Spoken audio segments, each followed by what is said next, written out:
All right, guys, I'm not gonna dance around it. I'm just gonna keep it like plain simple. My pick for this Saturday, I'm rolling with Merab Dvalishvili over Cory Sandhagen. And look, I get it. Cory's got that slick style. He's got the submissions. He's got those flying knees, the fancy footwork, all that stuff that people love to clip up and call special. But here's the thing, man. I just can't put my money on him when the lights are the brightest. Every time he matched up with those killers, the Umars of the world, the Peter Yans, the TJs, the Aljo, he comes up short.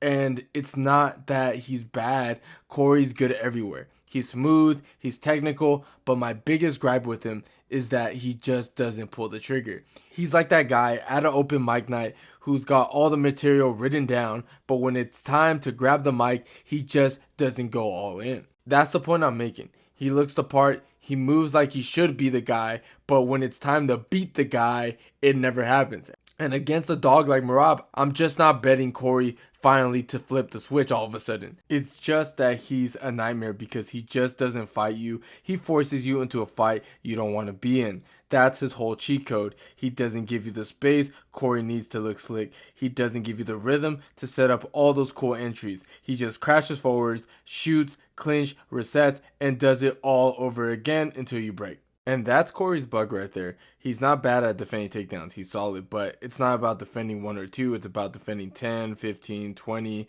You stop the first shot, cool. You stuff the second one, awesome. But when you're stuck dealing with the fifth or sixth or seventh, that's when your hands drop. That's when your feet slow. And that's when Cory starts hesitating. And then he starts second guessing. And guess what? Merab is going to win because of that. So yeah, Cory might land something clean early, maybe a knee up the middle, maybe a counter, but Merab's chin, his cardio, his pace, it's built for the long haul. He's not showing up to look pretty, he's showing up to drag you into an ugly, grindy fight. And Cory, history has shown that's not where he shines. Now, I know people are going to jump in and say, but dude, Cory has a submission threat. What if he catches Merab with something sneaky off his back or in a scramble? And yeah, that's fair. He's dangerous in spots. But here's the thing, bro.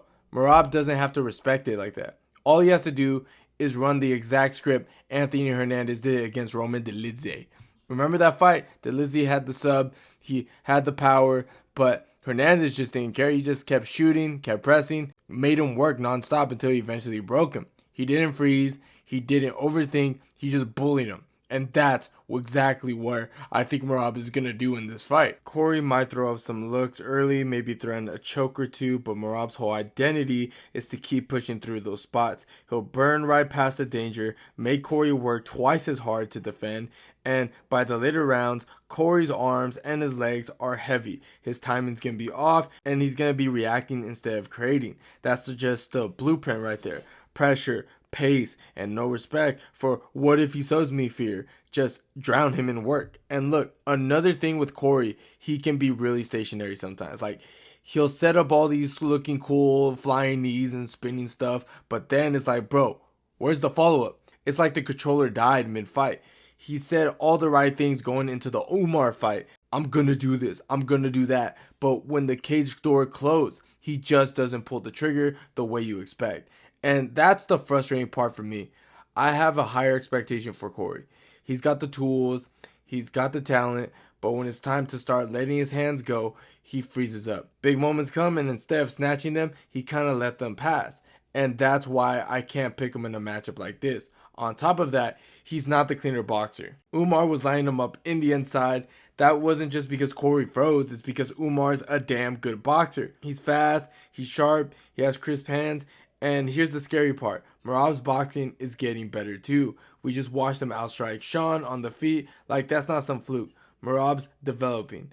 He's not just a takedown machine anymore. He's mixing in combos. He's coming in and out, touching you, resetting, and then getting back to work. So when you add that to pressure, I just think you overwhelm Sandhagen. Between the hand improving, the pacing, and Cory's tendency to stall out in those moments, it just feels like all the momentum is in Merab's side. Now, don't get me wrong, I'm not saying that Cory's just going to get steamrolled from the opening bell. I actually think he's going to make it quite competitive in the first two rounds. He's too skilled, too smart not to have some success early. But here's the thing. I don't know if he wins those rounds. Maybe he edges the first, maybe he keeps it clean for a bit, but once Merab starts building momentum, man, It's like a snowball rolling downhill. That's the part people underestimate. Merab's not just good, he's a damn machine. The dude feels like a tank in there. He doesn't slow down, he doesn't gas, he just keeps imposing himself until you break. And once that pace hits full throttle, there's no off switch. And honestly, I don't think anybody in the bantamweight division is beating him right now outside of maybe Umar in a rematch. That's the only guy I could potentially see him stopping him. Everybody else, they're cooked. They're straight up fucked once Merab gets his hands on them. So if I'm going to be real and say what Cory has to do, in my opinion, his best chance in this fight is to bank those first 3 rounds. That's it. That's the path. He's got to come out with flying knees, with high kicks, the volume, the fancy stuff we all know he could do. He can't just sit back and wait for the perfect shot because Merab's not going to give him that kind of time. He's got to push Merab back, make him respect some offense, and win rounds with sure output. Because look, Cory doesn't have that one-shot knockout power. He's not a Francis Ngannou out there. So if he's not throwing these kicks, if he's not mixing in those knees, the submission threats, he's basically just shadow boxing. While Merab's been racking up pressure points, and the judges aren't going to give you rounds for looking slick. You've got to steal them with strikes, movements, and make Merab work. And the truth is, if Cory doesn't set that pace early and make Merab uncomfortable, this thing snowballs fast. By round 4, Merab's a tank. He's the kind of guy who doesn't just keep going, he ramps it up.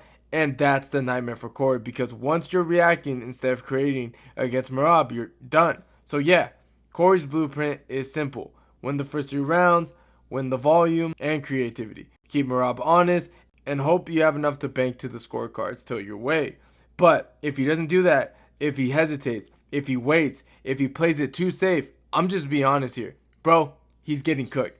But regardless, man, I just think Merab is going to beat him everywhere. Like, I know we can sit here and draw up Cory's perfect game plan and say, oh, he needs to bank the first 3 rounds, throwing those flashy stuff, keeping it moving. But the reality is, Merab doesn't play by the script. He breaks it. He drags you into his kind of fight. And once you're in his world, there's no easy way out. Merab's not just a wrestler anymore. People keep labeling him as just a grinder. But that's old news. His striking is getting sharper. His timing is cleaner. He's way more confident on the feet than ever. We literally watched him outbox Sean O'Malley in spots. And if you can hang with a guy like that standing, then you've crossed over from being just a wrestler or a grappler to being a real problem everywhere. That means Cory can't even count on the striking exchanges because it's not a safe zone. And then you got the wrestling, which is still his bread and butter. And it's not about whether Cory can stuff the first takedown. Cool, maybe he does. Maybe he stuffs the second one too. But then you get to the 7th, the 10th, the 15th. That's when Merab brings the relentless pace. He's not worried about burning out because his gas tank doesn't have a red light. He'll just keep coming until something breaks your leg, your arms, or your will. And here's the other thing people sleep on. Merab's durability. The dude can take a shot. He's not fragile. He's not gun shy. He's built like a tank. Cory's best weapons are those long knees and kicks, but if Merab eats 1 or 2 and keeps marching forward, suddenly Cory's output looks less effective. And he starts hesitating. We've seen that story before. So yeah, Cory might have the moments, but over 25 minutes, I just don't see him keeping Merab off him long enough to actually win. Everywhere the fight goes, the feet, the clinch, the scrambles, the fence, the mat, I think Merab has the answer. And that's why I keep coming back to the same conclusion. Regardless of what Cory tries, Merab is going to beat him everywhere. But hey, at the end of the day, I think Merab wins by unanimous decision. That's where I'm at. I don't think it's gonna shock anybody. Like, people aren't gonna wake up Sunday morning and be like, "Wow, I can't believe Merab beat Cory." Nah, this is who Merab is. He's consistent, he's relentless, and he doesn't let guys off the hook. And yeah, I know it's just a prediction, so we'll see how it ages. But maybe Cory comes out and proves me wrong. Maybe he finally flips that switch and shows us he is that guy. If it happens, cool. I'll eat my words. I've got no problem saying I was wrong. But right now, looking at the styles, looking at the history, looking at each guy, I just don't think Cory is that guy. And I don't think I'm alone here either. A lot of people feel the same way. You hear in the forums, you see in the comment section. The respect for Cory is there, but the confidence in Merab is stronger. And honestly, that's how I feel too. Unless Cory completely reinvents himself overnight, I think Merab is just going to do what he does best, push the pace, break his opponent and walk away with another clear win on his record.